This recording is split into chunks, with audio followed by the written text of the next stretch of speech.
Building a new home or renovating an existing one are prime examples of the two major design factors: form and function.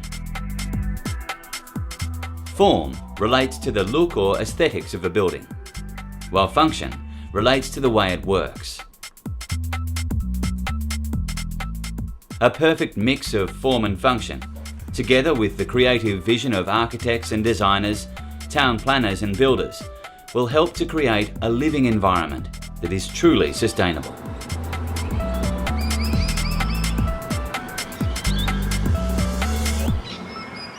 Environmentally sustainable construction is not just about solar panels and recycling. It is an entire philosophy for the design and construction of homes and communities. Four concepts need to be considered for this to be truly sustainable: passive design, material use, energy reduction, and water usage. But first, an environment that supports these concepts needs to be created.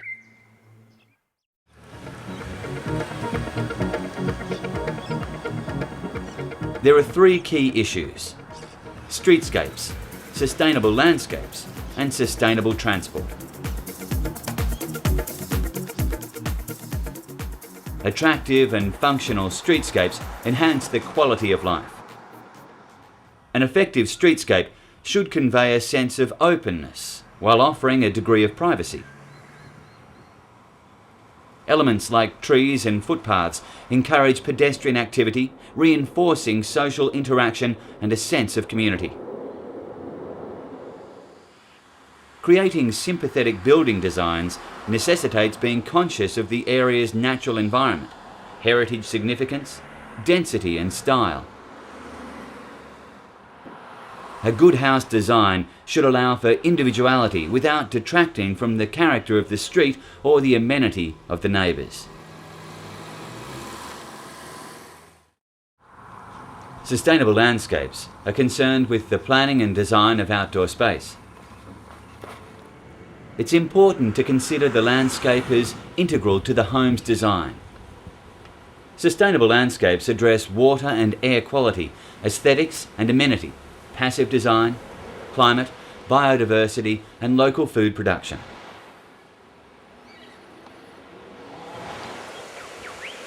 It's about putting back much of what was in place before the development, which includes habitats for native animals.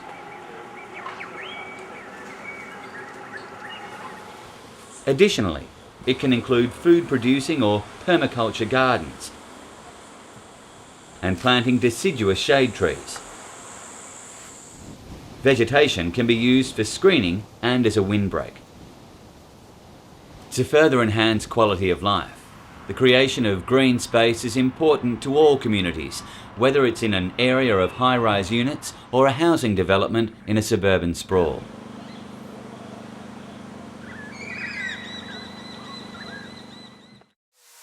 Sustainable transport is ideally a concept of reducing our reliance on the private car. An average Australian home produces around 14 tonnes of greenhouse gases each year. More than a third of this is from car emissions. Overusage of cars to and from work creates excessive air and noise pollution. This further depletes finite oil reserves and adds to the high cost of constructing and maintaining roads. It's hoped that we don't reach the situation in Los Angeles, California, where 70% of the surface area of the city is dedicated to the motor vehicle. At the moment, an average of 5% of all trips in Australian cities are on public transport. In Paris and London, the average is 19%. The city of Curitiba in Brazil is world renowned for its urban transport system. Using only buses, half of the population of 2.5 million people move efficiently around the city through a system of 4 interconnecting bus routes.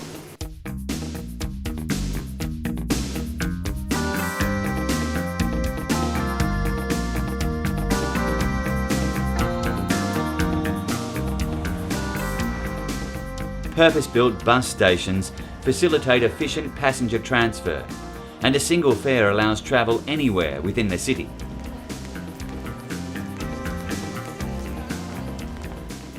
The system is 500 times cheaper than a rail system, and the lowering of car emissions has significantly reduced pollution. This transport system is one facet of an overall urban planning scheme which began in the 1970s. Hopefully, in Australian cities, we can implement efficient and reliable public transport systems. As witnessed in Curitiba, this is a crucial ingredient in the design of homes, neighbourhoods and cities.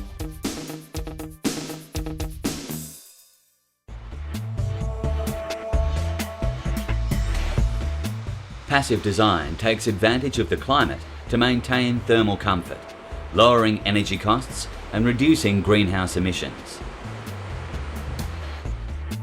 Orientation involves building or renovating to maximise the site's potential by letting winter sun in and keeping unwanted summer sun out. In the southern hemisphere, it's ideal to have north-facing windows and living areas, capturing the winter sun, warming the house, and reducing the need for additional heating. This renovation has removed much of the northern wall, allowing winter sun to warm the whole house. It is best, however, to avoid too much glass facing south in order to minimise winter heat loss. Trees and plants are an ideal form of shading, especially on the hotter eastern and western sides of a building. Eaves are generally the simplest and least expensive shading method. If correctly designed, eaves will cast a shadow over an entire window at midday in the summer months. Awnings also help to shade the house during summer. Insulation helps to cut down noise, but more importantly acts as a barrier to heat flow and is essential to keep a home warm in winter and cool in summer. Insulation products come in two main categories: reflective and bulk. The most common areas to insulate are the roof, with sarking made from shiny aluminium foil laminated onto paper or plastic and placed under tiles or a steel roof. This reflects 95% of radiant heat. And the ceiling, using bulk insulation materials such as wool, cellulose fibre, polyester, polystyrene and glass wool. In most cases, ceiling insulation is installed between the joists. Bulk insulation relies on its ability to trap pockets of hot air, regardless of their direction. Up to 45% can be saved on heating and cooling energy with efficient roof and ceiling insulation. Another 20% can be saved with wall insulation. Thermal mass is the ability of a material to absorb heat energy. The denser the material, with less trapped air, the higher its thermal mass. Concrete has high thermal mass, while brick is low. This eco-apartment utilises thermal mass to store heat in winter. Concrete is used on the floors, walls and ceilings. The whole concrete slab has been insulated from contact with the earth. North-facing windows angle winter sun onto the floor to absorb the heat. At night, this heat will be radiated throughout the house. Alternatively, in summer, the thermal mass is protected from excess heating with shading and insulation. This building also takes advantage of expelling hot air through a vent located above the spiral staircase.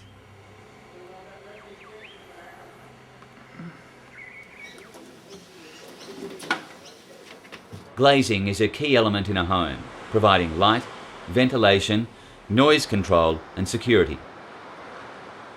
If windows are designed correctly, they will help maintain year-round comfort. Louver windows are ideal for passive cooling. Air is circulated around the room and then out. Cross-flow ventilation is the best way to maximise the benefit of louver windows. The appropriate glazing, when used in combination with blinds and curtains, can enhance window performance. A skylight can admit more than 3 times as much light as a vertical window of the same size. Skylights increase the ambience of internal spaces, like this windowless kitchen, where daylight is the only form of illumination during the entire day. Lighting provided by this method has the potential to replace much artificial lighting, improving light quality, reducing heat generation and saving on energy costs. A variety of skylight shapes exist for sloping and flat roofs. Apartments and multi-unit housing, which include row or terraced houses, are ideal for urban environments.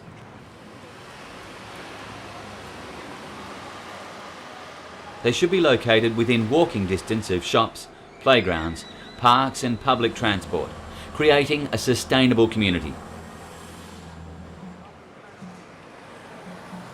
This improves social amenity for residents and helps to reduce the dependence on private transport. There are inherent advantages to building with shared walls and floors, as each dwelling may have a smaller area of exterior wall or roof exposed to the climate.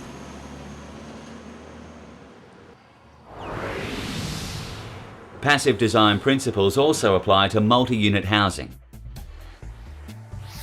Cross-ventilation provides cooling air movement and reduces the need for air conditioning.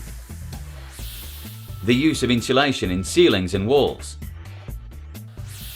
And roof overhangs exclude the sun in the summer. And north-facing windows trap and store heat in winter. Again, this holiday apartment of 4 units utilises all the best features of passive design.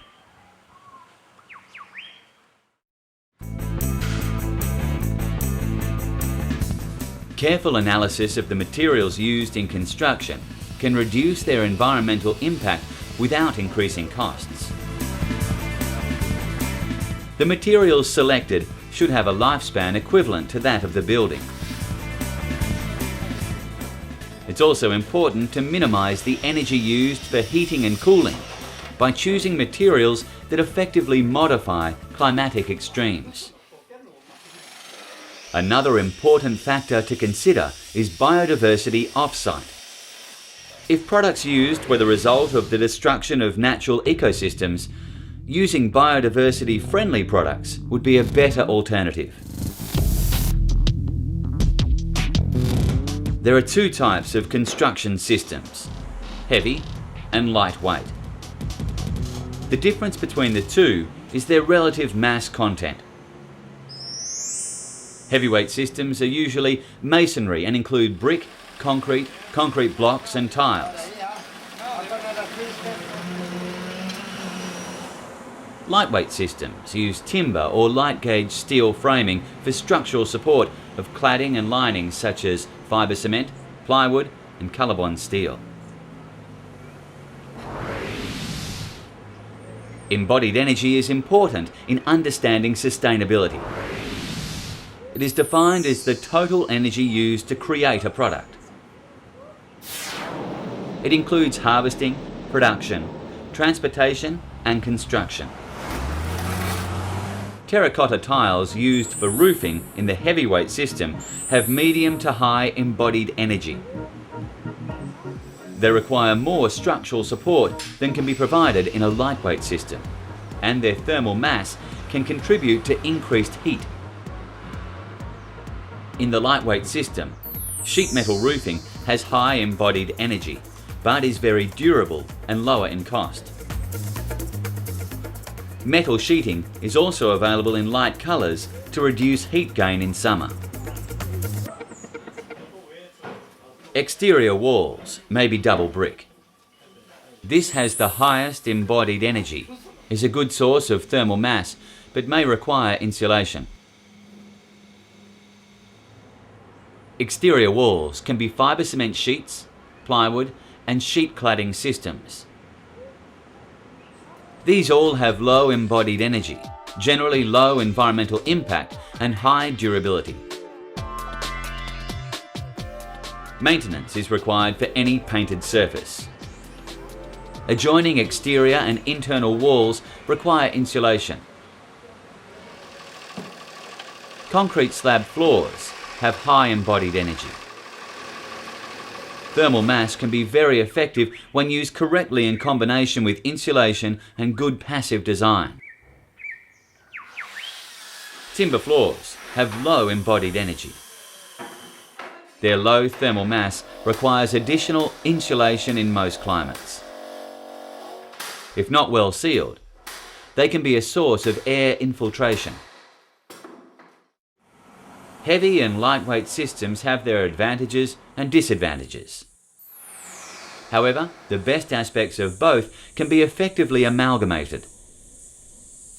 This renovation has a lightweight steel roofing system combined with heavyweight brick rendered walls.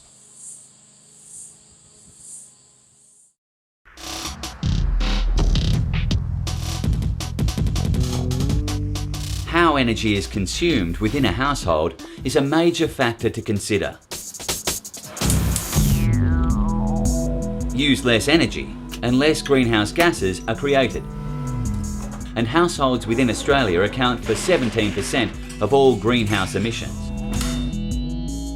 Energy consumption in the average home is 3% standby, 4% cooking, 7% lighting, 23% appliances.